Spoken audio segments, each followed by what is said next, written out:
Internal audits, statutory audits, financial risk management, corporate matters और direct taxation आदि में expertise रखने वाले सीए सत्यम गुप्ता जी के पास ऑडिटिंग, अकाउंटिंग, टैक्सेशन, जीएसटी और कॉन्करेंट बैंक ऑडिट्स आदि में वृहद अनुभव प्राप्त है।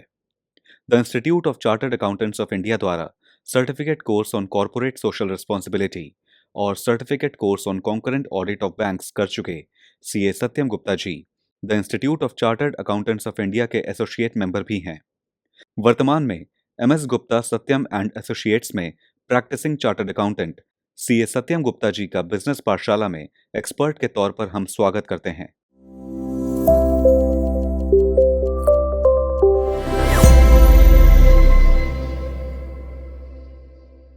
नमस्कार दोस्तों, मैं सीए सत्यम गुप्ता एक बार फिर से आप सभी का स्वागत करता हूं हमारे इस नए सेशन में, जहां हम लोग बात करेंगे टैक्सेशन और फैमिली बिजनेस की। दोस्तों, आप सभी ने देखा होगा कि अगर किसी के घर में कोई भी फैमिली बिजनेस चला आ रहा है, या यूं कहें कि अगर आपके दादाजी या आपके पिताजी कोई दुकान चलाते थे या कोई बिजनेस चलाते थे और आगे चल के आप चाहते हैं कि आप भी उसी दुकान को टेक ओवर करें और उसको रन करें, तो उसमें किस किस तरीके के टैक्सेशन का सामना आपको करना पड़ सकता है और डायरेक्ट और इनडायरेक्ट कौन कौन से टैक्सेस आपको देने पड़ेंगे, प्लस ओवरऑल उसी बिजनेस को कैरी फॉरवर्ड करना या फिर अपने नाम पे एक नई एंटिटी को खड़ा करना, आपके लिए दोनों में से कौन सी चीज ज्यादा बेनिफिशियल होगी, इन सारे इंपॉर्टेंट एस्पेक्ट्स पे आज मैं बात करूंगा।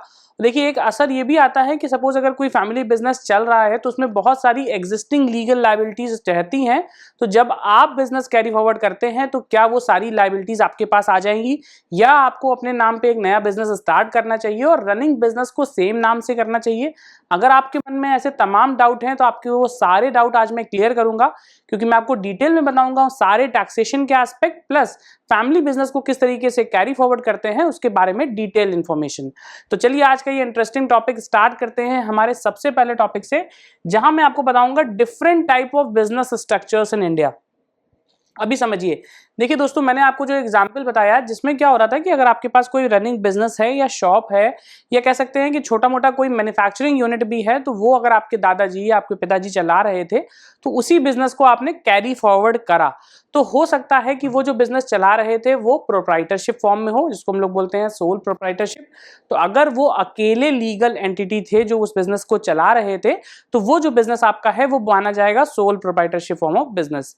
बट ऐसा बिल्कुल भी नहीं है कि सिर्फ वही sole proprietorship form of business एक ही तरीका है जिसमें आप बिजनेस कर सकते हैं।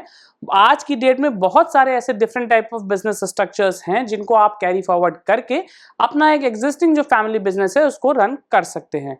तो आज मैं बात करूंगा सबसे इंपॉर्टेंट बिजनेस स्ट्रक्चर्स की। सबसे पहले देखिए, India is one of the world's major economies with the quickest growth rate. अभी देखिए क्या हो रहा है, हु service sector is main driver. अभी यहाँ पे जो बात बोली गई है वो ये है कि ग्रोथ, देखिए ग्रोथ हो सकती है, ग्रोथ दो तरीके की होती है कि अगर आप ग्रो कर रहे हैं और सिर्फ आपका पर्टिकुलर बिजनेस ग्रो कर रहा है, तो हो सकता है कि आपकी इंडस्ट्री जो है वो पूरी डल हो, बट आपका बिजनेस में कुछ ऐसा दम है कि वो ग्रो कर रहा है। बट जो ओवरऑल इंडस्ट्रियल ग्रोथ होती है, तो जिसमें हम लोग ने देखा होगा कि इंडस्ट्रियल रिवोल्यूशन आया, तो उसमें जितने भी सारे लोग थे, पर्टिकुलर अगर हम किसी एक इंडस्ट्री की बात करें तो आपने देखा होगा कि इधर लास्ट डिकेड में ना मोबाइल फोन का यूज बहुत ज्यादा बढ़ गया। तो हम ये नहीं कह सकते हैं पर्टिकुलर कि सैमसंग के फोन या एप्पल के फोन ही ज्यादा बिक रहे हैं।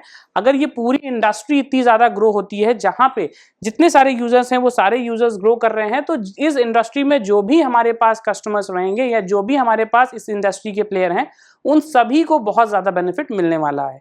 इसीलिए ये बात बोली गई है कि जब भी हम इंडिया की बात करते हैं तो इंडिया में क्या हो रहा है कि जो इकोनॉमी है वो ओवरऑल इकोनॉमी पूरे सर्विस सेक्टर के साथ भी ग्रो कर रही है, तो आपका कोई भी बिजनेस उसके अंदर आता है तो वो जरूर ग्रो करेगा। India is undergoing a period of unparalleled economic implication, and by facilitating more access to its enormous diverse market, it's promoting international direct investment।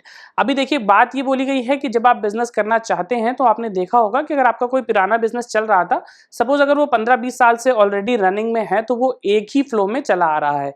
आपके पापा ने, आपके फादर ने कोई भी कैपिटल लगाई, सपोज 10-20-50 हज़ार रुपए लगाया था, और वहां से वो उस बिजनेस को आज 1 करोड़ की कैपिटल पे लेके आ गए हैं, तो आपको ये लगेगा ना कि अगर वो 1 करोड़ की कैपिटल पे है तो इसको हम मल्टीप्लाई करते हैं और 2-4-5 करोड़ कर लेते हैं।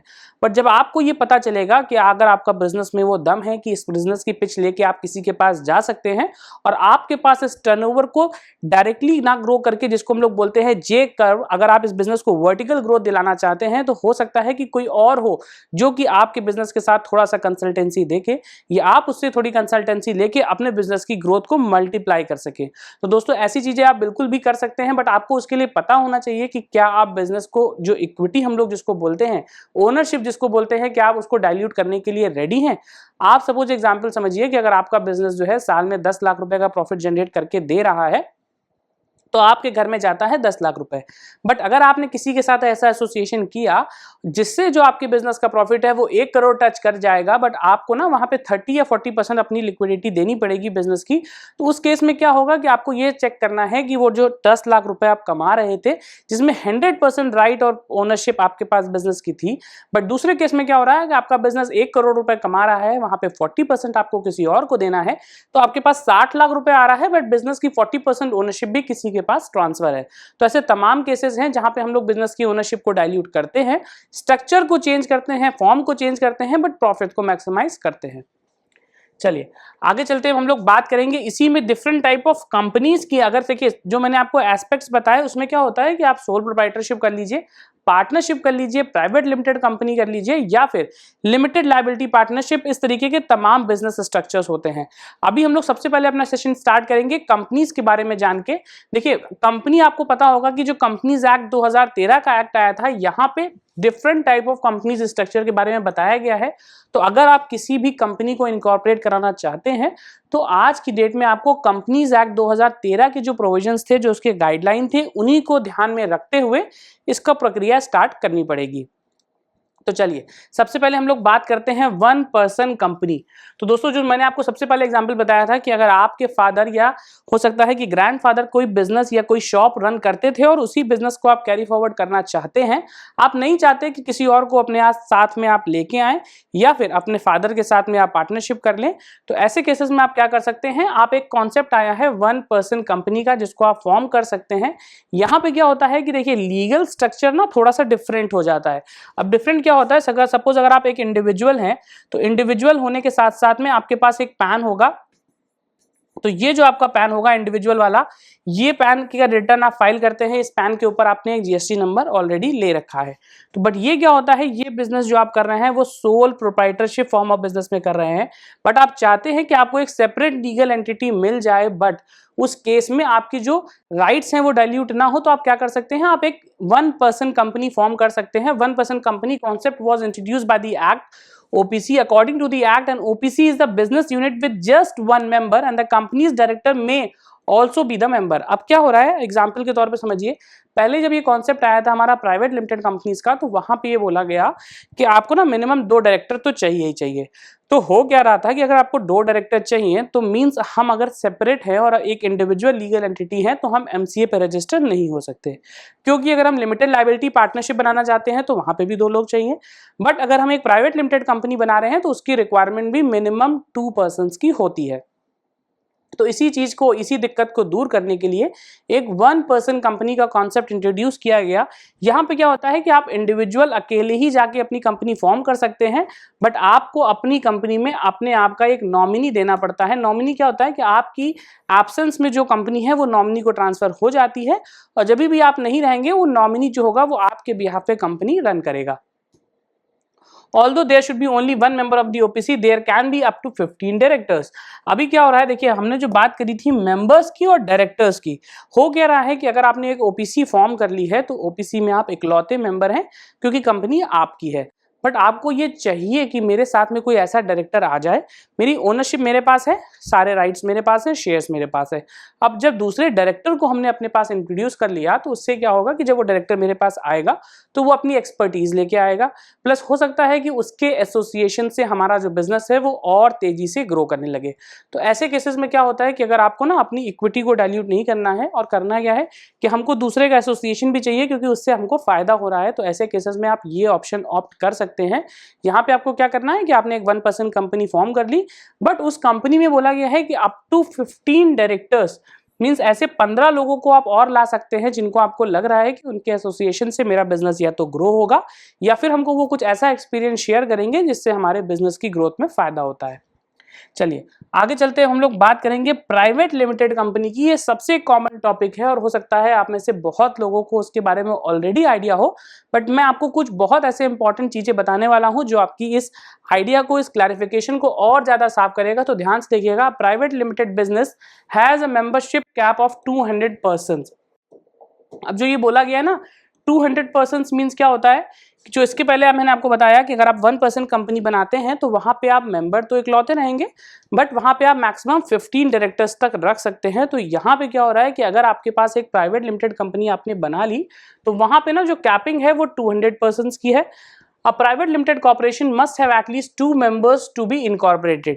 ये कॉन्सेप्ट बहुत इजी था। सबसे पहले आपको पता होगा कि जैसे जिस कॉन्सेप्ट की वजह से हमारा 1% कंपनी का जो कॉन्सेप्ट है वो आया था, वो ये था कि अगर हम प्राइवेट लिमिटेड कंपनी बनाते हैं तो हमको मिनिमम 2 लोगों की आवश्यकता होती है। It is appropriate for companies that choose to register at private corporations because the member cannot transfer their shares। अभी क्या हो रहा है कि मेंबर ना शेयर्स ट्रांसफर नहीं कर सकते हैं। तो ये बात जो बोली गई है वो ये है कि अगर आपने एक प्राइवेट लिमिटेड कंपनी बनाई और शेयर्स आपके पास है तो आप शेयर्स आपस में ट्रांसफर नहीं कर सकते हैं। ध्यान से समझिएगा, अगर सपोज एक कंपनी बनी है जहां पे ए और बी 2 लोग आए थे और इन दोनों के पास में ना 5-5 हजार शेयर थे और इन्होंने कंपनी इनकॉर्पोरेट कर ली, टोटल 10,000 शेयर हो गया, इंटू 10 रुपीज का हो गया और यहाँ पे ना 1 लाख रुपए की शेयर कैपिटल से इन्होंने एक कंपनी अपनी बना ली। अब क्या चाहते हैं, ये चाहते हैं कि अगर मैं कंपनी छोड़ दूं और सी एक नया पर्सन है उसको मैं इंट्रोड्यूस कर लूं तो ये जो 5,000 शेयर हैं ये डायरेक्टली सी को ट्रांसफर नहीं कर सकते, क्योंकि प्राइवेट लिमिटेड कंपनी में जो मेंबर्स होते हैं वो अपने शेयर्स को ट्रांसफर नहीं कर सकते। अब इसका क्या मतलब है कि हम शेयर्स को ट्रांसफर नहीं करेंगे तो क्या अगर हम कंपनी छोड़ना चाहते हैं तो हम शेयर्स को लेके चले जाएंगे?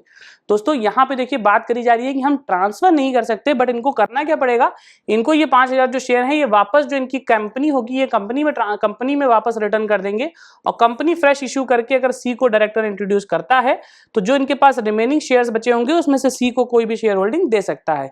तो जो इंटर ट्रांसफर की बात बोली गई है, सपोज पब्लिक लिमिटेड कंपनी की मैं आपको एग्जांपल बताऊं तो अगर आपने रिलायंस के शेयर बाय कर रखे हैं तो उसमें क्या होता है कि हर बार आप ना रिलायंस के पास नहीं जाते हैं शेयर्स लेने के लिए। होता क्या है, रिलायंस जब अपना एफपीओ लेके आता है या आईपीओ लेके आता है उस समय वो बताता है कि मेरे पास 1 लाख शेयर आए। आप जितने भी लोग मार्केट में होते हैं जिनको उस रेट पे शेयर बाय करना होता है वो उतना पैसा कंपनी को देते हैं और शेयर बाय कर लेते हैं। उस जगह पे रिलायंस का रोल ओवर हो जाता है। मींस अगर मेरे पास 10 रुपए का एक शेयर था और मैं 1 लाख रुपए लेके आया तो रिलायंस को वहां पे 10 लाख रुपए मिल जाएगा, वो 10 लाख रुपए के एग्जिट हो गया, अब उससे डायरेक्टली डीलिंग किसी की नहीं होगी। अब क्या होगा, अगर आपके पास शेयर पड़ा है और आपको बेचना है तो आप रिलायंस के पास नहीं जाएंगे। रिलायंस अगर अपने शेयर खरीदता है तो उसको हम लोग बोलते हैं बाय बैक।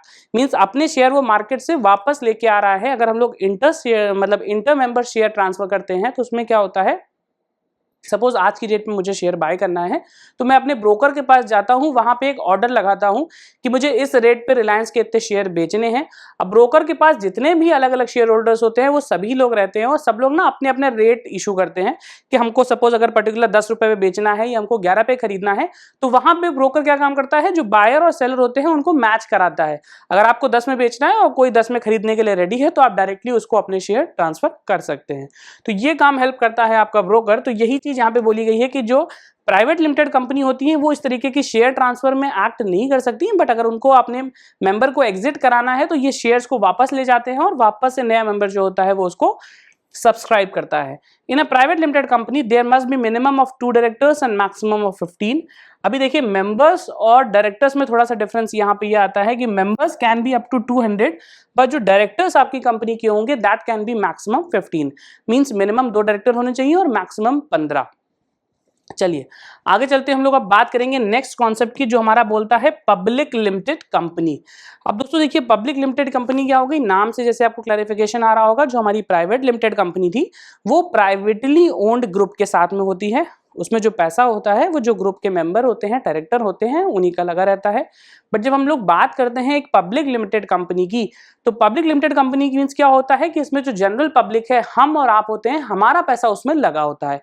अब एक कॉन्सेप्ट से अगर आप ध्यान करें तो हो सकता है ये वो कंपनीज हो जो कि मार्केट में लिस्टेड है, बिल्कुल सही, क्योंकि मार्केट में जो लिस्टेड कंपनीज है उनके शेयर्स ना मार्केट में ट्रेड होते हैं, तो वो सारी ही कंपनीज जो कि ट्रेडिंग के लिए मार्केट में लिस्टेड होती हैं, they all are public limited companies. आप ये भी बोल सकते हैं कि जिन्होंने पब्लिक से पैसा उठाया हुआ है बिजनेस करने के लिए, they all are public limited companies. तो इस तरीके की अगर आप कोई पब्लिक लिमिटेड कंपनी बनाना चाहते हैं तो उसके लिए क्या करना है, a company that allows the general public to own company shares is referred as public limited corporation. बिल्कुल सेम बात है कि अगर कोई कंपनी मार्केट से पैसा उठा के बिजनेस करती है तो उसको हम लोग बोलते हैं public limited. A public limited company must have as many share holders as it choose, but it must have a minimum of 7 members to become incorporated. देखिए, अब इनकॉर्पोरेशन की बात ये हुई, तो जब आप कंपनी बनाएंगे तो ऐसा तो नहीं हो सकता ना कि पहले से आप मार्केट से पैसा लेके आए और फिर कंपनी रजिस्टर कर लें। पहले आपको कंपनी रजिस्टर करनी है, उसको मार्केट में लिस्टिंग करानी है, और लिस्टिंग कराने के बाद जब आप पैसा पब्लिक से लेते हैं तो वो पब्लिक लिमिटेड कंपनी में ट्रांसफर हो जाती है। इसका सबसे बेस्ट एग्जाम्पल हमारा जो आता है वो एग्जाम्पल होता है, आप ये समझ के चलिए, पेटीएम। आपको भी पता होगा कि पेटीएम ना हमारे देश में बहुत सालों से एग्जिट कर रहा था, बट ये पेटीएम जो हमारा था ये एक प्राइवेट लिमिटेड कंपनी था बहुत समय तक, जब तक इसने अपना आईपीओ नहीं लाया। लास्ट ईयर जब इनका आईपीओ आया तो आईपीओ आने के बाद जब पब्लिक ने इसमें अपना पैसा डाल दिया तो it became a public limited company. अब इसको हम लोग बोल सकते हैं कि ये लिमिटेड कंपनी है, और लिमिटेड कंपनी के साथ साथ इसमें जो पैसा है वो लोगों का लगा हुआ है, हमारा आपका पैसा लगा हुआ है। तो स्टार्टिंग में जब इन्होंने कंपनी फॉर्म करी होगी तो एटलीस्ट 7 मेंबर्स इनको ना एमसीए को नोटिफाई करने होते हैं कि कौन कौन जो हमारे मेंबर्स हैं। उतने लोगों को नोटिफाई करने के बाद ही आपको इनकॉर्पोरेशन का जो सर्टिफिकेट है वो दिया जाएगा। The number of directors for the corporation must be at least 2 and never exceed 15। एकदम वही सेम बात है। हो क्या रहा है, देखिए, अब हमने जो शेयर होल्डर की बात बोली, it can have as many as share holders as it wants. मतलब यहाँ पे कोई अपर लिमिट नहीं रखी गई है, कोई भी लिमिट नहीं रखी गई है नंबर ऑफ शेयर होल्डर्स को लेके। मींस क्या कर सकते हैं, आपका राइट है, अगर आपको लग रहा है कि आपकी जो कंपनी का शेयर है वो 10 रुपए का है और आपको ना मार्केट से एक बार में 10 लाख रुपए उठाने हैं, तो आप ये चूज कर सकते हैं कि अगर आप 10 लाख रुपए उठाना चाहते हैं और आपको 10 ही रुपए का शेयर लग रहा है, तो आप क्या करेंगे कि 1 लाख शेयर इशू करेंगे, तब जाके आपको ये 10 लाख रुपए मार्केट से मिलेंगे। बट दूसरे केस में क्या होता है, बहुत सारी ऐसी कंपनीज आती हैं जिनको लगता है ना हमारा वैल्यूएशन बहुत ज्यादा है, और वो स्टार्टिंग में बोल देती है कि हमारा एक शेयर ना 2000 रुपए का होगा। तो क्या हो रहा है कि अगर आप 2000 रुपए का एक शेयर लिस्ट करा रहे हैं तो आपको पता होना चाहिए कि जिस वैल्यूएशन पे आप अपनी कंपनी ला रहे हैं क्या आपकी उसकी वैल्यूएशन है। यही सेम केस हमारा एलआईसी के साथ में हुआ था, पेटीएम के साथ में हुआ था कि वो लोग ना हैवी वैल्यूएशन के साथ में उन्होंने अपनी लिस्टिंग कराई। तो इससे क्या होता है कि जब आपको पता है कि आपकी कंपनी की जो टोटल नेटवर्थ है, या यूं कहें कि जो टोटल उनकी वैल्यूएशन आ रही है, सपोज अगर 1000 करोड़ की कंपनी थी और आपके अंदर इतना दम नहीं था कि इससे ज्यादा की वैल्यूएशन आप ला पाए, बट आपको लगा कि हमारी कंपनी 5000 करोड़ से ऊपर की है, तो उसी हिसाब से ना आपने क्या किया कि हमको इतना पैसा चाहिए और उसको डिवाइड किया और लगभग 2200 का शेयर लिस्ट करा दिया। बट जब उतनी वैल्यूएशन ही नहीं थी, वैल्यूएशन निकली नहीं, तो होता क्या है कि जितने भी शेयर आपने डाले, एग्जाम्पल समझिए कि अगर आपने ना 1 लाख रुपए उठाना था और यहाँ पे ना आपने 10 रुपए का शेयर डाला, तो आपने बोला कि हमको ना 1 लाख शेयर इशू करने पड़ेंगे, तब मेरे पास 10 लाख रुपए आएगा। अब होता क्या है कि ये 1 लाख शेयर होल्डर तो कंपनी के पास में आ गए, वो इसलिए आ गए क्योंकि शेयर आपका 10 ही रुपए का था और आपको 10 लाख रुपए मिल भी गए। बट जब कंपनी लिस्ट हुई और पता चला कि ना 10 लाख की वैल्यूएशन ही नहीं थी और आपकी जो वैल्यूएशन थी वो मात्र 4 या 5 लाख रुपए की थी, तो अब होगा क्या कि हम इस अमाउंट को या इस नंबर को तो कम नहीं कर सकते। जितने शेयर्स हमारे मार्केट में चले गए थे वो ऑलरेडी रहेंगे। तो इसका सीधा सीधा फर्क ये पड़ता है कि जो हमारा ये प्राइस 10 रुपए का था, जब ये 4 या 5 लाख रुपए की वैल्यूएशन पे आ जाएगी तो ये प्राइस सीधे सीधे 4 या 5 रुपए पे आ जाता है। यही सेम केस हुआ था पेटीएम में, क्योंकि जब वैल्यूएशन उसकी बहुत ज्यादा रख दी गई थी, तो जो शेयर होल्डर्स में जिन्होंने पैसा लगाया था आईपीओ के अंदर, तो आईपीओ में क्या हुआ, जो शेयर उनको 10 रुपए का अलॉट हुआ था वो शेयर थोड़े दिनों बाद 4 या 5 रुपए का हो गया, और अप टू 50 से 60% का जो लॉस होता है ये उन शेयर होल्डर्स को बियर करना पड़ता है जिन्होंने आईपीओ के वक्त में कंपनी में पैसा लगाया था। ये पूरा कॉन्सेप्ट होता है हमारा पब्लिक लिमिटेड कंपनी का, जहां पे हम लोग पैसा लगाते हैं और कंपनी हमारे पैसे को यूज करके अपना बिजनेस चलाती है। चलिए अब हम लोग बात करेंगे नंबर ऑफ मेंबर्स को लेके। हो क्या रहा था कि देखिए, मैंने आपको जो एग्जांपल बताया उसमें एक पब्लिक लिमिटेड, प्राइवेट लिमिटेड और 1% कंपनी के बारे में बताया। अभी क्या हो रहा है, कंपनी टाइप्स को अगर आप समझेंगे on the basis of number of members, तो क्या होता है, जैसे मैंने आपको बताया well known companies like private, public, depending on the members. तो इसमें क्या होता है, except for OPC any person or a body corporate may be a member of any corporation, even overseas national NRIs are welcome to join these companies and member। अभी क्या आपको लग रहा है कि ना मेंबर्स होने के लिए, शेयर होल्डर होने के लिए या डायरेक्टर होने के लिए आपको ये रिक्वायरमेंट जरूरी है कि आप एक इंडियन सिटीजन ही हो? मीन्स अगर आपके पास पैन कार्ड है, आप एक वोटर आईडी होल्ड करते हैं या इंडियन पासपोर्ट होल्ड करते हैं, तभी क्या आप किसी इंडियन कंपनी में एज अ डायरेक्टर या एज अ मेंबर इंट्रोड्यूस हो सकते हैं? तो दोस्तों अगर आपको ऐसा लग रहा है तो ऐसा बिल्कुल नहीं है, क्योंकि जो हमारा एक्ट है कंपनीज एक्ट 2013, वो इवन एनआरआईज तक को अलाउ करता है कि अगर आप चाहते हैं किसी भी इंडियन कंपनी के साथ में डायरेक्टरशिप में ज्वाइन करना, तो वो चीज आप यहाँ पे इजीली कर पाएंगे। प्राइवेट लिमिटेड कंपनी के बारे में बात करें तो इसमें क्या होता है, जैसे मैंने आपको बताया था कि minimum 2 members, maximum of 200 members at once, and apportional legislative limits but always be followed. अभी क्या होता है, ये लिमिट फॉलोड इसलिए होनी चाहिए क्योंकि अगर आप इसको बियॉन्ड जाते हैं ना, तो आपको जो स्ट्रक्चर होता है कंपनी का उसको चेंज करना पड़ता है। अगर आप एक public limited company, private limited company चला रहे हैं और आप चाहते हैं ज्यादा मेंबर्स को लाना, तो ऐसे केसेस में आपको ना स्ट्रक्चर जो है उसका चेंज करना है, बाकी वो चीज आप कर पाएंगे। चलिए, अब हम लोग 1% कंपनी के बारे में जैसे हम लोग ने बात करी थी, तो इसमें क्या था, हमारा जो मेंबरशिप की कंडीशन आ रही थी वो ये क्या था कि OPC differs significantly from other type of businesses due to size of its membership. मैंने आपको बताया था कि साइज ऑफ मेंबरशिप से कैसे डिफर करती है, क्योंकि there is never more than one member at any given moment. Member must be individual who resides in India. अभी देखिए यहाँ पे जो डिफरेंस आ रहा है reside in India, और जो मैंने आपको इसके पहले वाले कॉन्सेप्ट में बताया था उसमें यह था कि कंपलसरी नहीं था कि आप ना एक एनआरआई होके भी डायरेक्टरशिप होल्ड कर सकते हैं। वहां पे क्या होता है कि एटलीस्ट वो ये बोलता है कि आपको ना एक इंडियन डायरेक्टर तो चाहिए ही चाहिए या फिर एक इंडियन मेंबर चाहिए। तो जो मैंने आपको बताया कि अगर आप बाहर के कोई पर्सन है तो आप कंपनी में आके मेंबरशिप में ज्वाइन कर सकते हैं। वो इसलिए क्योंकि भले ही आप बाहर के हो, आपकी कंपनी में कोई ना कोई तो ऐसा होगा जो इंडिया में रहता होगा, तो वो पर्सन की रिस्पॉन्सिबिलिटी बनती है कि इंडिया में जो आपकी कंपनी ऑपरेट हो रही है उसके सारे लीगल कंप्लायंसेस, टेक्निकल कंप्लायंसेस और टैक्सेशन से रिलेटेड जितने कंप्लायंसेस हैं उसको करने पड़ते हैं। तो यही कंडीशन इसलिए रखी गई है कि वो पर्सन अगर इंडिया में रहता है तो कंप्लायंस करेगा। बट जब आप एक 1% कंपनी के बारे में बात करते हैं तो यहाँ पे क्या होता है कि सिर्फ एक ही आदमी ऐसा है जो आपकी कंपनी ओन करता है, और नंबर ऑफ मेंबर्स हैं वो 1 मेंबर ही होता है। इसलिए बोला गया है कि अगर आप एक 1% कंपनी बना रहे हैं तो जो एक पर्सन है वो इंडियन सिटीजन ही होना चाहिए, क्योंकि जब हमारे पास कोई दूसरा पर्सन नहीं है और अगर हमने अलाउ कर दिया कि वो पर्सन भी फॉरेन रेजिडेंट हो सकता है, तो यहाँ पे जो हमारा मेन एक्ट का जो पर्पस था वो फॉलो नहीं होगा, इस वजह से इसको चेंज किया जाता है। चलिए, अब हम लोग बात करेंगे पब्लिक लिमिटेड कंपनी के बारे में। तो public limited company maximum of members is unrestricted. अभी देखिए जो मैक्सिमम नंबर ऑफ इसकी बात हम लोग ने करी थी वो अनरिस्ट्रिक्टेड इसलिए है क्योंकि आपको मिनिमम बोल दिया कि 7 लोग चाहिए। बट जैसे मैंने आपको बताया था कि जिस तरीके से ना आप शेयर्स की अपनी डिवीजन करते हैं उसके बेसिस पे डिसाइड होता है कि आपके पास में कितने शेयर होल्डर आएंगे, कितने मेंबर आएंगे। तो होगा क्या कि जब आप उसी के बेसिस पे इसको डिसाइड करेंगे तो आपको इसमें रिस्ट्रिक्शन आप कहीं से लगा नहीं पाएंगे। The minimum number of members offered is nevertheless, वही वाली बात मैंने आपको बताई थी कि मिनिमम 7 मेंबर इनके पास में होने चाहिए थे। और public corporation including those listed on stock exchange, this businesses can raise money from the general public by making IPO और एफपीओ। मैं आपको दोस्तों बताऊं आईपीओ और एफपीओ में डिफरेंस क्या होता है। आपको पता होगा कि जब भी कोई कंपनी पहली बार अपना पब्लिक ऑफरिंग लेके आती है तो उसको हम लोग बोलते हैं आईपीओ। ये हो गया हमारा initial public offering. Initial means क्या हो गया कि पहली बार वो लिस्टिंग हो रही है और अपना फर्स्ट टाइम वो आईपीओ लेके आती है।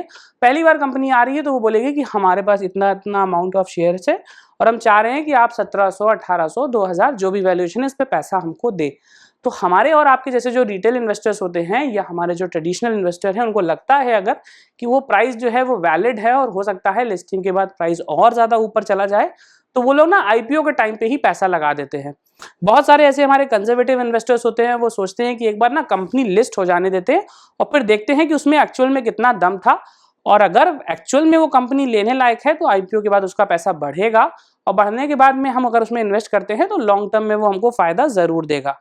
बट बहुत सारी ऐसी बेकार कंपनीज होती हैं जिसमें अगर वैल्यूएशन में दम नहीं है और आईपीओ में अगर आपने उसको महंगे रेट पे खरीद रखा है तो होगा क्या कि महंगे रेट में खरीदने की वजह से जब भी आप उसमें से विड्रॉ करना चाहेंगे और कंपनी का पैसा अगर डाउन आ गया तो आपको ना कम रेट पे ही जो आपका शेयर्स है वो सेल होंगे।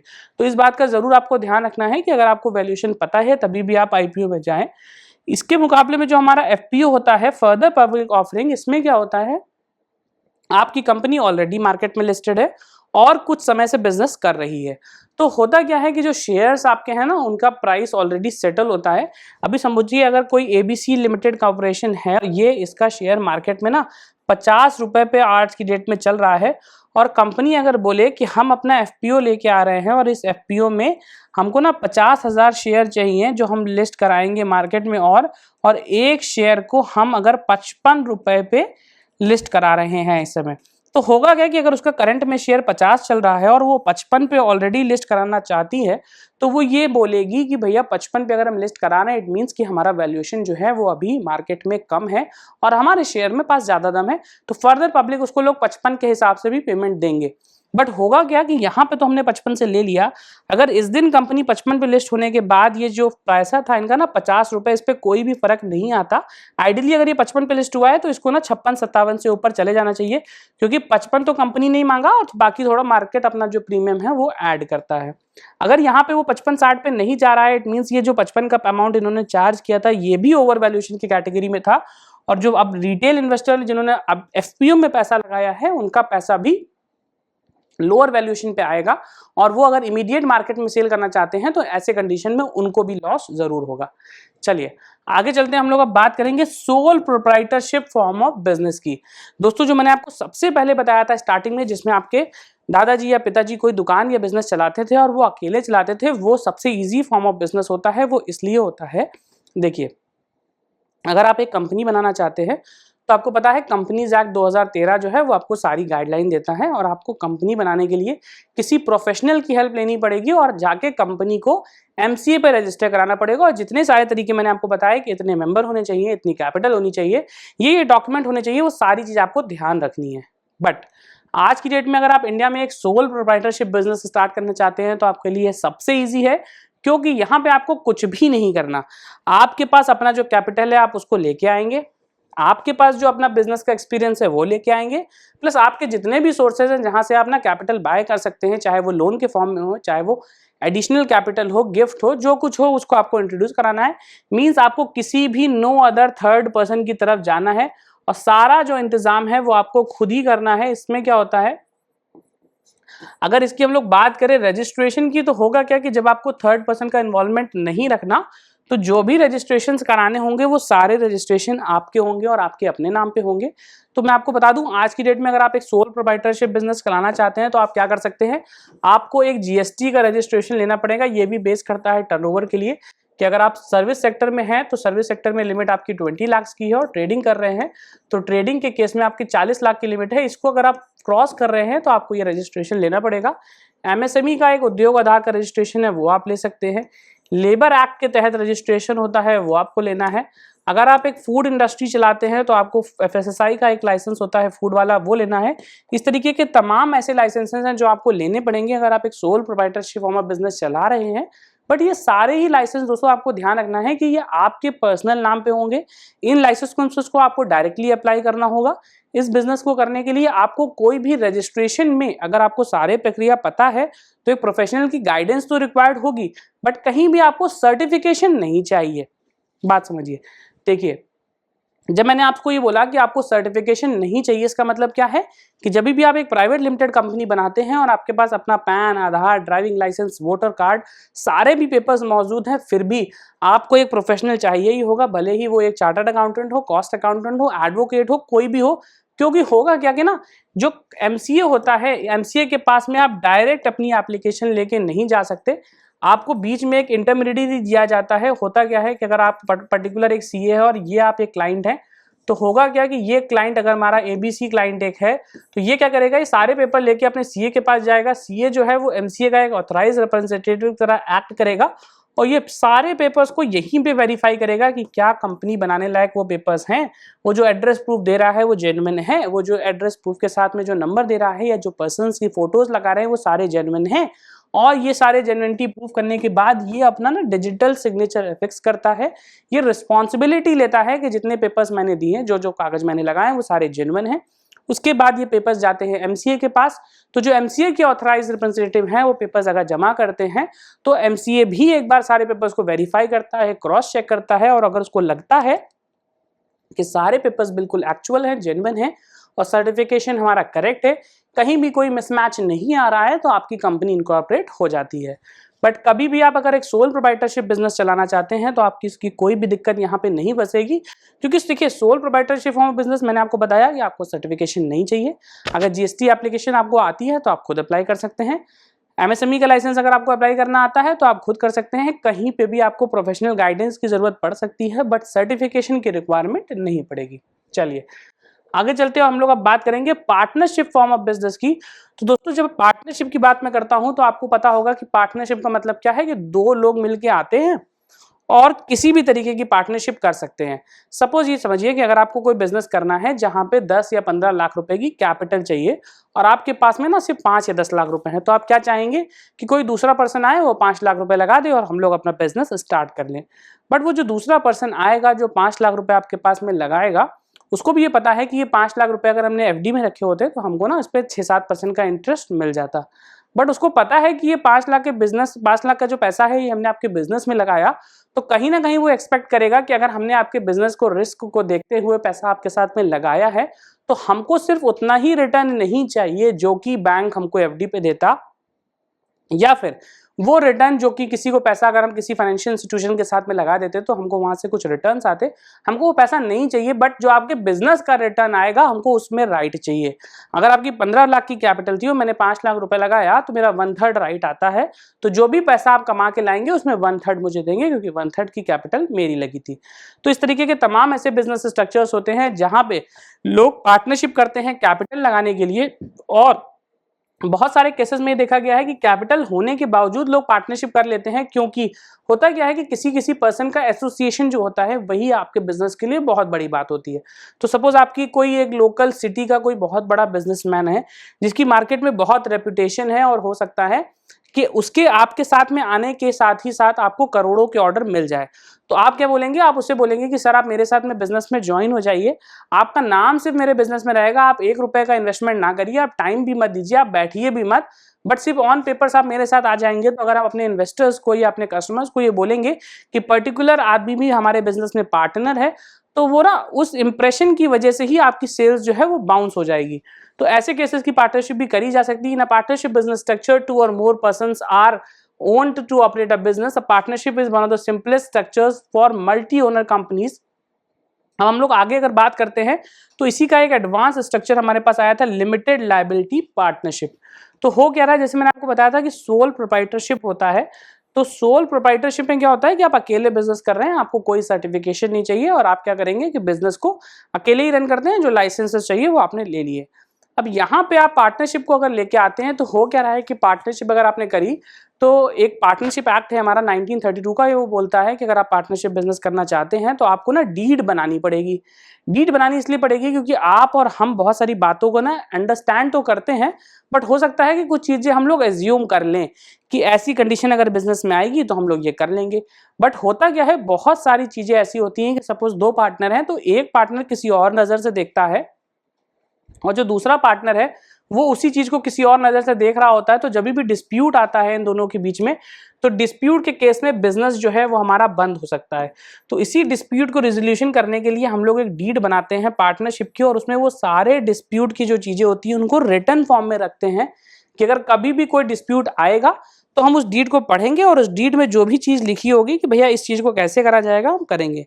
एक छोटा सा एग्जांपल समझते हैं, जो हम लोग बात करते हैं प्रॉफिट शेयरिंग रेशियो को लेके, कि अगर डीड में लिखा है कि 2 पार्टनर हैं, दोनों 50-50% के शेयर होल्डर हैं, हमारी कंपनी में दोनों का 50 का राइट है, तो अगर आपकी कंपनी ने 10 लाख रुपए कमाया तो आप दोनों को ना 5-5 लाख रुपए दे देंगे।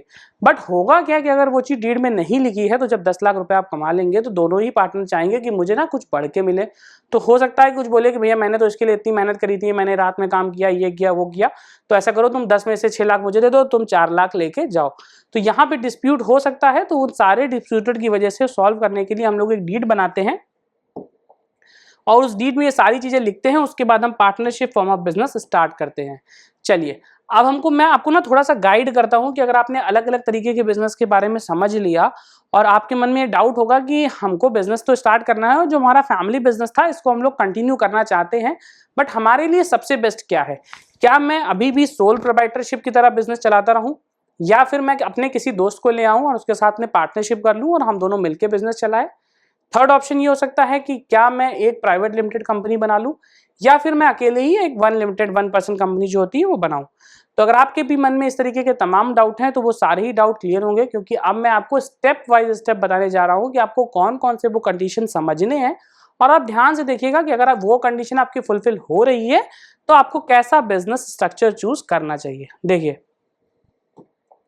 सबसे पहले हमारे पास आता है कंट्रोल। देखिए दोस्तों, जैसे मैंने आपको बताया कि कंट्रोल के नजरिए से अगर आप देखेंगे तो सबसे बेस्ट बिजनेस कौन सा होता है, कंट्रोल के नजरिए से देखेंगे तो सबसे बेस्ट होता है sole proprietorship form of business.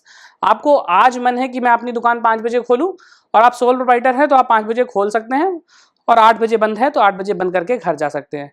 But यही जब भी आप एक प्राइवेट लिमिटेड कंपनी या किसी बड़ी एमएनसी के साथ में टाई अप करते हैं तो उनके स्टोर्स की ना टाइमिंग होती है कि वो इतने बजे खुलने हैं, इतने बजे बंद होने हैं। बहुत छोटा सा एग्जाम्पल था, बट ये एग्जाम्पल क्लैरिफाई करता है कंट्रोल का। अगर आप चाहते हैं कि आपका बिजनेस 100% आपके कंट्रोल में रहे तो आप सोल प्रोप्राइटरशिप कर सकते हैं, और जैसे जैसे अपने आप बिजनेस को स्ट्रक्चर को बढ़ाएंगे कंट्रोल आपके हाथ से ज्यादा रहेगा। तो यहाँ पे आपको चूज करना है कि कंट्रोल किस तरीके का चाहिए, किस तरीके की आप चाहते हैं डिसीजन मेकिंग, उस तरीके के हिसाब से आप काम कर सकते हैं। सेकेंड पॉइंट हमारा होता है कैपिटल इन्वेस्टमेंट का। अब दोस्तों, कैपिटल इन्वेस्टमेंट की बात करें तो आपको ये पता होगा ना कि आपके बिजनेस में एक लेवल पे मैक्सिमम कितनी कैपिटल रिक्वायरमेंट आपको पड़ सकती है, और क्या जितनी कैपिटल रिक्वायरमेंट आपको पड़ेगी वो सारी ही कैपिटल आपके पास में है। और जितनी रिक्वायरमेंट पड़ेगी, अगर वो सारी ही कैपिटल रिक्वायरमेंट आपके पास में है, तो आप क्या कर सकते हैं कि वो पैसा जो है वो अपने पास से लगा सकते हैं। तो ऐसे केसेस में आपको किसी दूसरे पर्सन को अपने बिजनेस में नहीं लाना। अगर आपके पास में रिक्वायरमेंट है तो आप पैसा लाइए और अपना बिजनेस करिए। बट अगर आपके पास में पैसे की रिक्वायरमेंट नहीं है, पैसा आपके पास में नहीं है, रिक्वायरमेंट ज्यादा है, तो ऐसे केसेस में आपको दूसरे पर्सन को लाना पड़ेगा।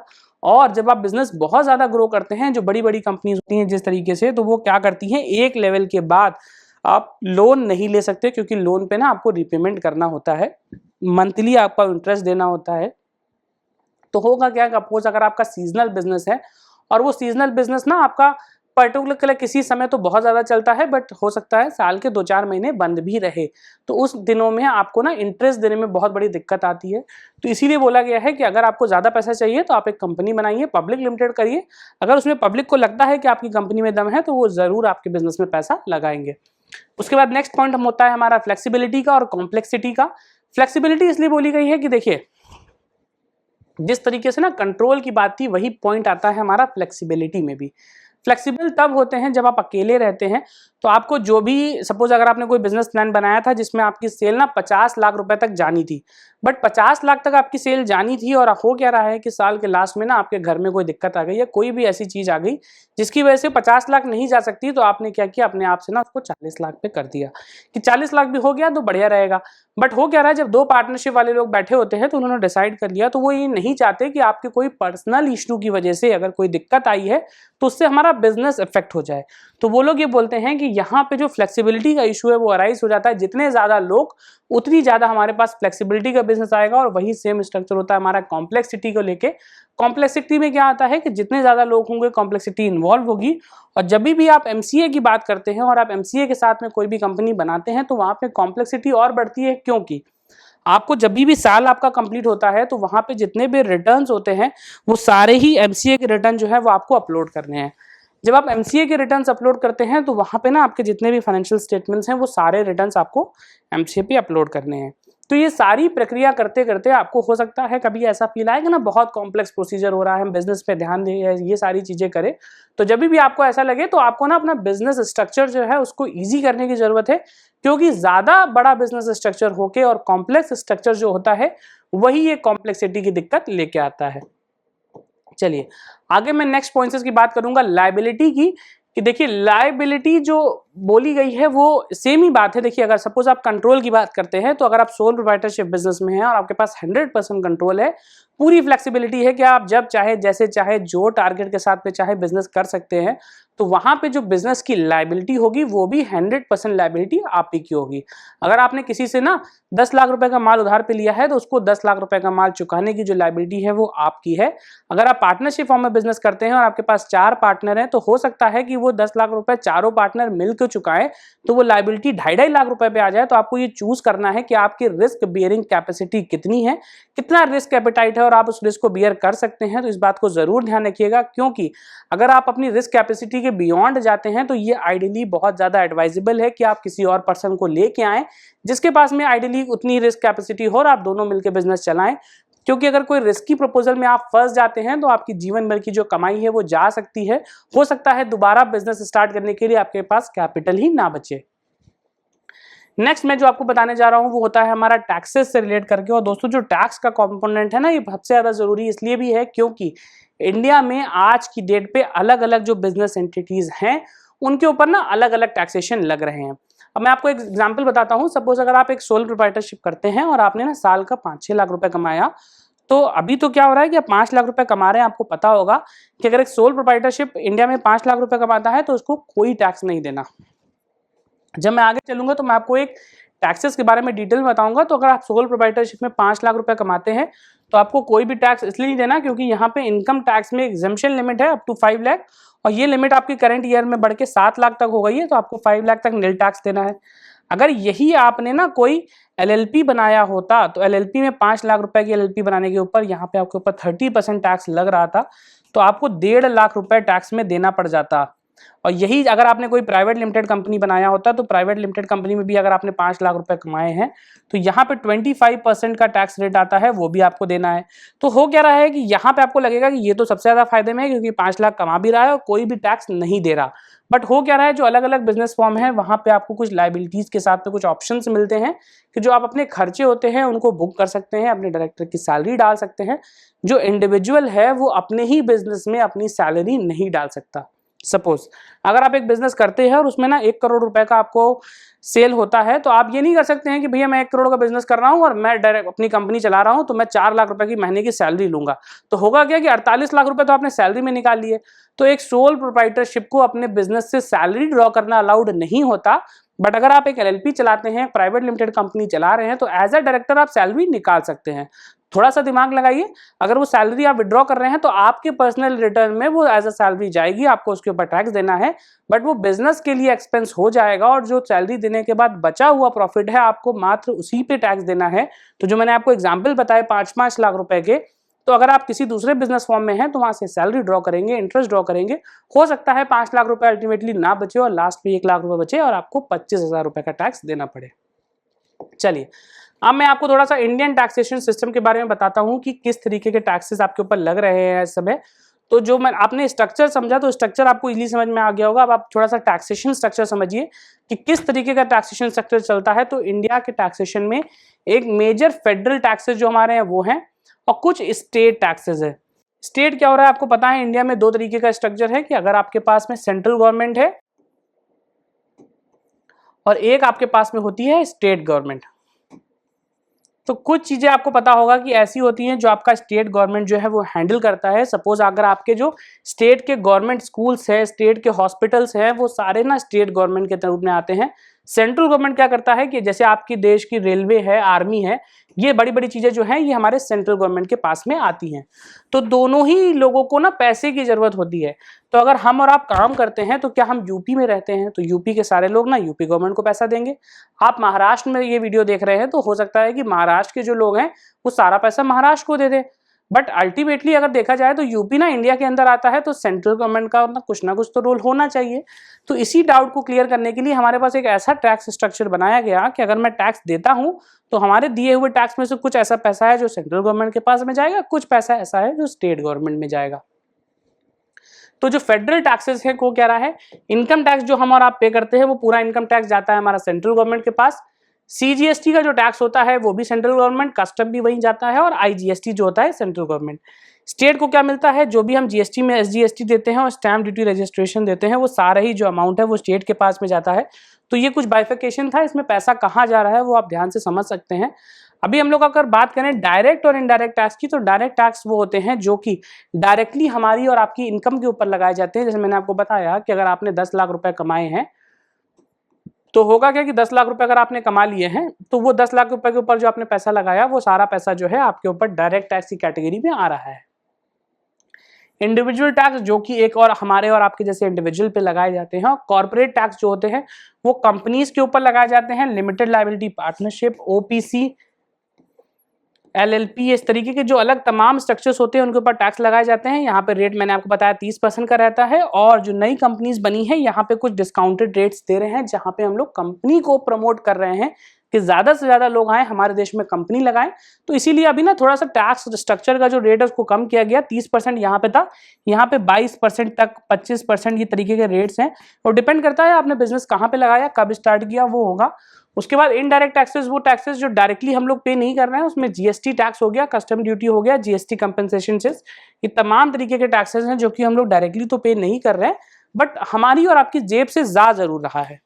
चलिए आगे हम लोग अब बात करेंगे रेट्स की, कि कितने टैक्स स्ट्रक्चर में कौन सा रेट हम और आप दे रहे हैं। तो हो क्या रहा है कि जब भी हम लोग कॉर्पोरेट इनकम टैक्स की बात करते हैं तो यहाँ पे जो स्टैंडर्ड रेट है वो 50 से 40% है, और कुछ ना कुछ वेरिएशन यहाँ पे होता रहता है, मतलब मैक्सिमम आप 40% तक का टैक्स देते हैं।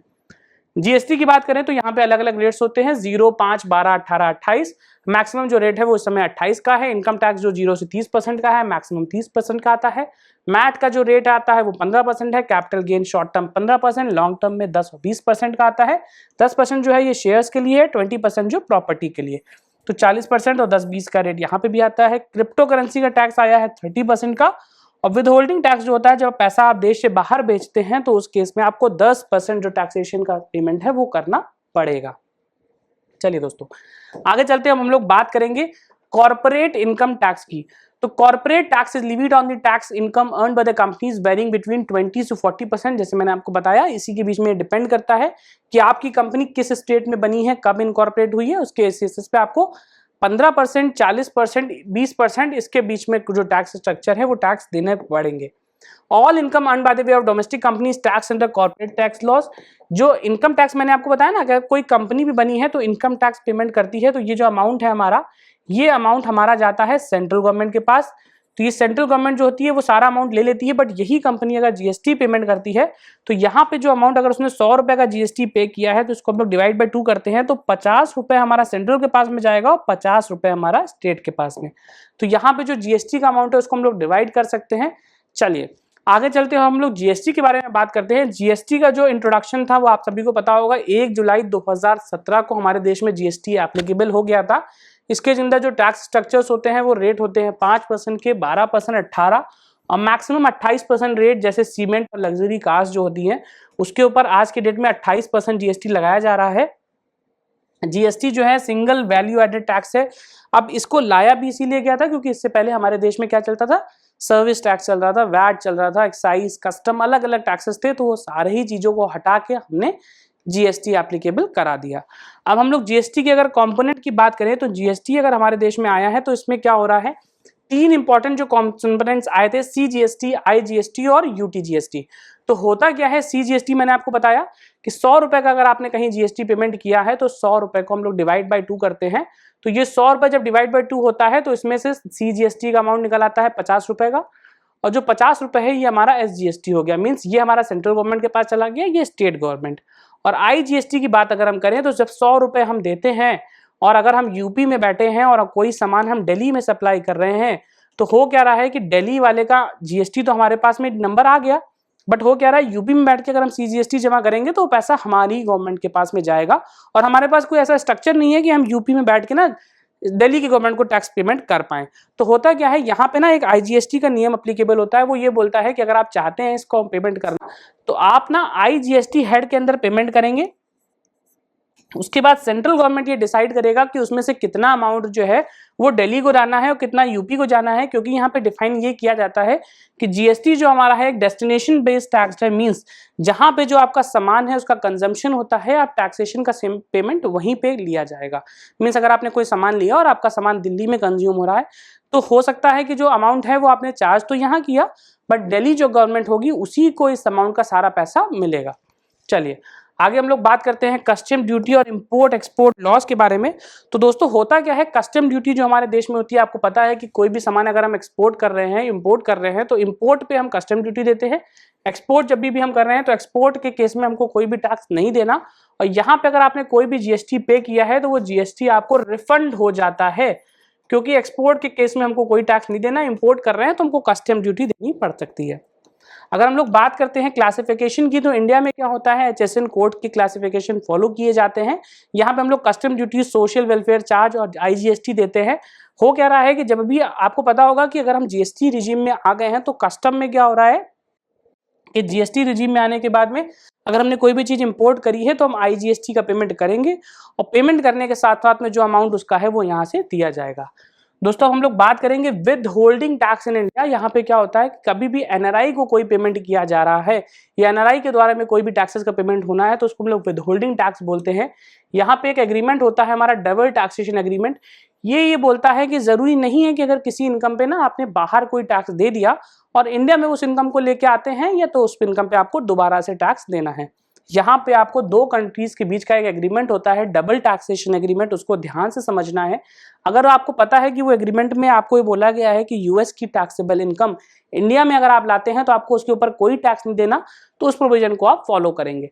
NRIs को किस किस इनकम पे टैक्स देना होता है, salary paid for services rendered in India, अगर आपने इंडिया में कोई सर्विस दी है तो उसके ऊपर, कोई भी इंटरेस्ट रॉयल्टी आपने अर्न करी है या कोई भी बिजनेस जो आप इंडिया में करते हैं, इन सारी ही इनकम के ऊपर जो NRIs हैं उनको विदहोल्डिंग टैक्स जो है वो इंडिया में देना पड़ता है। चलिए दोस्तों, जैसे मैंने आपको बताया था कि मैं लास्ट में आपको जल्दी से बताऊंगा कि अभी करंट में स्ट्रक्चर क्या चल रहा है। तो अगर हम लोग ओल्ड रिजीम के बारे में बात करें तो हो क्या रहा है कि ओल्ड रिजीम में आप सभी को पता होगा कि हमारा जो था वो 5 लाख तक एग्जम्पशन आ रही थी, बट ये न्यू रिजीम जो हमारी आई थी बजट 2024 में, इसमें बोला गया कि 3 लाख तक आपको कोई टैक्स नहीं देना। 3 से 6 लाख तक जो रेट है वो सिर्फ 5% का रखा गया है। अभी इसको हम लोगों ने 7 लाख को बढ़ा दिया, जो मैंने आपको बताया था, इसको हम लोग 7 लाख तक भी कर सकते हैं। 6 से 9 लाख के बीच में 10% का रेट था, 9 से 12 के बीच में 15, 12 से 15 के बीच में 20% देना है, और जो 15 लाख की इनकम है उसके ऊपर ही आपको 30% टैक्स लगेगा। दोस्तों पहले आपको पता होगा कि 10 लाख रुपए से ऊपर का जो इनकम होती थी उसके ऊपर 30% टैक्स लगता था, बट जो अमेंडमेंट आया है उसके बाद 10 लाख का जो नियम है उसको बढ़ा के 15 लाख कर दिया गया, और अब 15 लाख के ऊपर की इनकम के ऊपर ही आपको 30% का रेट देना है। चलिए अब जो है आप चेंजेस समझिए कि जो न्यू रिजीम में चेंजेस आए हैं वो चेंजेस क्या क्या थे। पहला जो हमारा स्लैब था उसमें 0 से 2.5 लाख तक कोई नहीं था, अभी क्या हो गया 0 से इस लिमिट को बढ़ा के 3 लाख तक कर दिया है। 5% जो था वो 2.5 से 5 लाख लगता था, अब ये 3 से 6 लाख के बीच में लगेगा। 10% टैक्स लगता था 5 से 7.5 लाख में, अभी ये 6 से 9 के बीच में 10% लगेगा। 7.5 से 10 लाख के बीच में आपका जो 15% लग रहा था वो अभी 9 से 12 लाख की इनकम में लग रहा है। 20% जो रेट आपको देते थे 10 से 12.5 लाख पे, वो अभी आप 12 से 15 में देंगे। 25% का जो रेट है ये आपका न्यू इंट्रोड्यूस हुआ है, क्योंकि पहले 25% का कोई रेट नहीं हुआ करता था, 20 के बाद में 30% देते थे, बट अभी 12.5 से 15 तक आप 25 देंगे और 15 के ऊपर ही आपको 30% देना है। और पहले के केस में भी ये रेट सेम था, बट 25% का जो एडिशनल रेट है वो यहाँ पे आपको बताया गया है।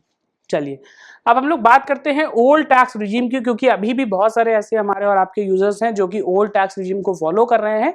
तो ऐसे केसेस में 2.5 लाख तक कोई भी टैक्सेशन नहीं है, उसके बाद 5 लाख तक 5% है, 10 लाख तक 20% है, और 10 से ऊपर आपको 30% देना है। इसके ऊपर आपको सरचार्ज की एप्लीकेबिलिटी भी लगती है, आपकी इनकम कितनी है उसके हिसाब से आपको सरचार्ज का पेमेंट करना पड़ सकता है। चलिए दोस्तों हम लोग बात करेंगे ऑडिट एंड कंप्लायंसेस की, कि होता क्या है कि अगर आपने एक बिजनेस बनाया हुआ है तो यहाँ पे क्या करना है कि आपको ऑडिट के नजरिए से ये भी ध्यान रखना है कि अगर आप किसी बिजनेस पर्टिकुलर फॉर्म में कर रहे हैं तो क्या उस बिजनेस की रिक्वायरमेंट हमारी ऑडिट की भी है। तो देखिए जो हमारा इंडियन इनकम टैक्स एक्ट है वो ये बोलता है कि अगर आप प्रोप्राइटरशिप फॉर्म में बिजनेस चला रहे हैं तो आपको ना फाइनेंशियल स्टेटमेंट्स बनाने हैं। जैसे मैंने आपको बताया था इनकम टैक्स रिटर्न फाइल करना है और उसके बाद में इनकम टैक्स के अंदर ही ऑडिट कराना है। अगर आप एक पार्टनरशिप बिजनेस चला रहे हैं तो आपको इनकम टैक्स के तहत ऑडिट तो कराना ही कराना है, और ये ऑडिट भी आपकी लिमिटेड लायबिलिटी जो होती है वो लिमिट के ऊपर ही आती है। पर्टिकुलर अगर आपने 1 करोड़ के ऊपर का बिजनेस किया तो आपको ऑडिट कराना है। अगर आपने एक LLP बना रखी है तो LLP एक्ट के तहत आपको ऑडिट कराना है, बट अगर आपका टर्नओवर एक्सीड कर रहा है तो यही same audit income tax act वाला भी आपको जरूर कराना है। अगर मैं अनलिस्टेड पब्लिक कंपनी की बात करूं तो देखिए इसमें से तीनों में भी अगर दोनों पब्लिक लिमिटेड कंपनीज हमारी आ रही हैं तो यहाँ पे जो आपको ना कंपनीज का ऑडिट बोला गया ये तो कराना है, प्लस एक IT एक्ट का जो ऑडिट है वो भी कराना है अगर आपका टर्नओवर बढ़ता है, क्योंकि ये ऑडिट जो है ये आपका MCA में जाएगा और इनकम टैक्स की रिपोर्ट जो होगी ये आपको इनकम टैक्स के E-फाइलिंग पोर्टल के ऊपर डालनी है, क्योंकि E-फाइल कराएंगे तो उसके हिसाब से आपकी टैक्स लायबिलिटी कैलकुलेट होती है। अगर मैं किसी प्रोजेक्ट ऑफिस की बात करूं तो जिस भी कैटेगरी के तहत आप बिजनेस कर रहे हैं, ब्रांच ऑफिस चला रहे हैं, आपको उसका ऑडिट जरूर कराना है। तो चलिए हम लोग लास्ट में बात करते हैं different types of audits in India. Audit किस किस तरीके के हो सकते हैं, जो मैंने अभी तक आपको बताया। अगर पर्टिकुलर किसी एक्ट के तहत आप करा रहे हैं तो वो आपके सारे स्टैच्यूटरी ऑडिट हो जाते हैं। इंटरनल ऑडिट जो होते हैं, अगर आपने एक प्राइवेट लिमिटेड कंपनी बना रखी है तो उसकी एप्लीकेबिलिटी यहाँ पे आ जाती है। सेक्रेटेरियल ऑडिट जो होते हैं, ये ऑडिट डिफाइन करता है हमारा एमसीए, जो कि मिनिस्ट्री ऑफ कॉर्पोरेट अफेयर्स और कंपनीज एक्ट 2013 के जो गाइडलाइन है उसके तहत आप कराते हैं। और यहाँ पे ना आपको ऑडिट्स करा के वो रिपोर्ट्स वापस एमसीए को ही सेंड करनी है। कॉस्ट ऑडिट की अगर हम लोग बात करें तो कॉस्ट ऑडिट जो होता है, ये पर्टिकुलर कंपनी का टर्नओवर जब एक लिमिट के बाद स्पेसिफाई हो जाता है तो उसको अपने सारे कॉस्ट का एक ऑडिट कराना है और रिपोर्ट रिस्पेक्टिव गवर्नमेंट एजेंसीज को देनी है। तो दोस्तों इसी के साथ हमारा आज का ये इंटरेस्टिंग टॉपिक यहाँ पे एंड होता है। मैं आशा करता हूँ मैंने आपको डिफरेंट फॉर्म्स ऑफ बिजनेसेस जो बताए हैं जिसमें आप अपना फैमिली बिजनेस कंटिन्यू कर सकते हैं, वो सारे ही फॉर्म्स आपको बहुत अच्छे से समझ में आ गए होंगे। फिर भी अगर आपके मन में कोई डाउट है तो मैं मिलूंगा आपसे जूम सेशन में, उसका लिंक आपको नीचे मिल जाएगा। तो चलिए जुड़ते हैं आपके साथ जूम सेशन में और सॉल्व करते हैं आपके सारे doubt. Thank you.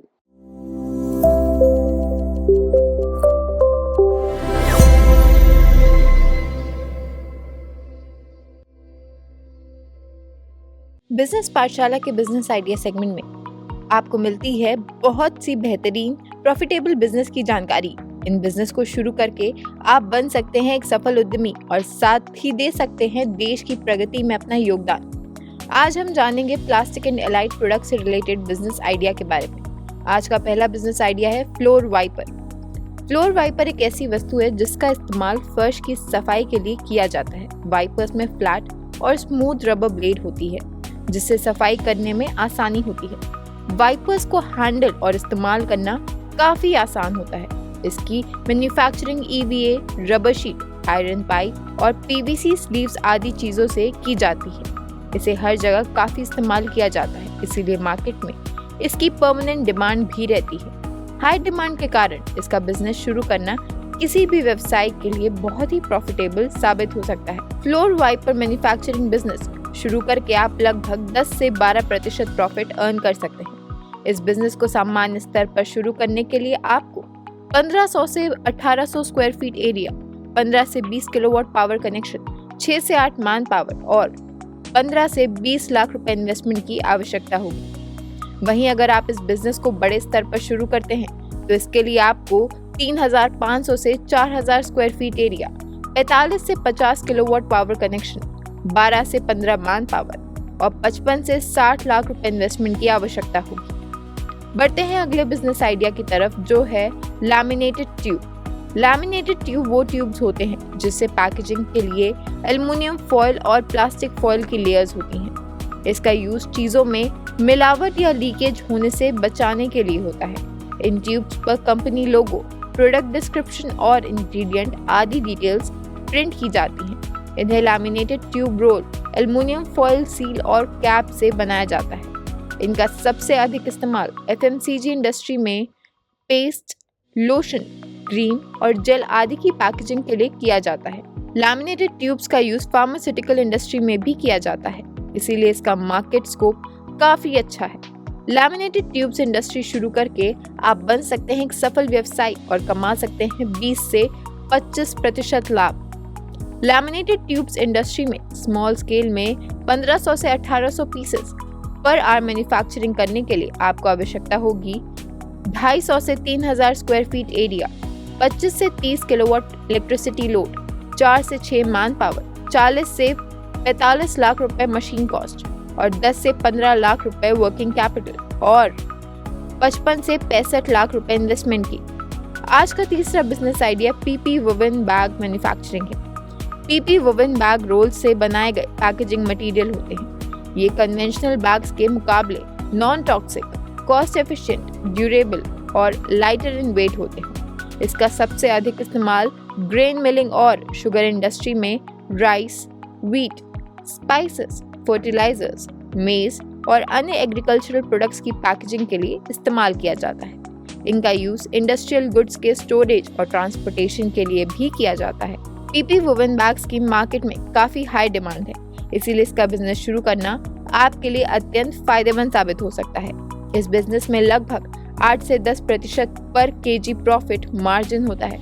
People woven bag manufacturing शुरू करने के लिए आपको 4500 से 5000 स्क्वायर फीट एरिया, 20 से 25 किलोवाट पावर कनेक्शन, 9 से 10 मैन पावर और 45 से 50 लाख रुपए इन्वेस्टमेंट की आवश्यकता होगी। आज का last business idea plastic module toys manufacturing है। लकड़ी से बने खिलौनों के मुकाबले ये खिलौने काफी ड्यूरेबल और लाइट एंड वेट होते हैं। इस बिजनेस में व्यवसाय कंस्ट्रक्शन और building toys, dolls, board games, यहाँ तक पजल्स से लेकर हाई एंड इलेक्ट्रॉनिक टॉयज और एजुकेशनल टॉयज आदि भी मैन्युफैक्चर कर सकते हैं। इन टॉयज को साइज, कलर्स, फेशियल एक्सप्रेशन और स्ट्रक्चर के अकॉर्डिंग कस्टमाइज भी किया जा सकता है। इन टॉयज को ABS प्लास्टिक ग्रैन्यूल्स और PVC ग्रैन्यूल्स जैसे फूड ग्रेड प्लास्टिक मटेरियल से बनाया जाता है। इस बिजनेस को शुरू करके आप 20 से 25% प्रॉफिट अर्न कर सकते हैं। प्लास्टिक मॉड्यूल टॉयज मैन्युफैक्चरिंग को स्मॉल स्केल पे शुरू करने के लिए आपको 4000 से 5000 स्क्वायर फीट एरिया, 40 से 45 किलोवाट पावर कनेक्शन, 8 से 11 मैन पावर, 25 से 30 लाख रुपए मशीन कॉस्ट और 40 से 45 लाख रुपए इन्वेस्टमेंट की आवश्यकता होगी। तो ये थे आज के बिजनेस आइडियाज। उम्मीद है कि ये सेगमेंट आपके लिए बेनिफिशियल साबित हुआ होगा। अभी आप जूम सेशन से जुड़कर डायरेक्ट एक्सपर्ट से इंटरेक्ट कर सकते हैं। जूम सेशन का लिंक आपको यूट्यूब चैट बॉक्स पर मिल जाएगा। धन्यवाद।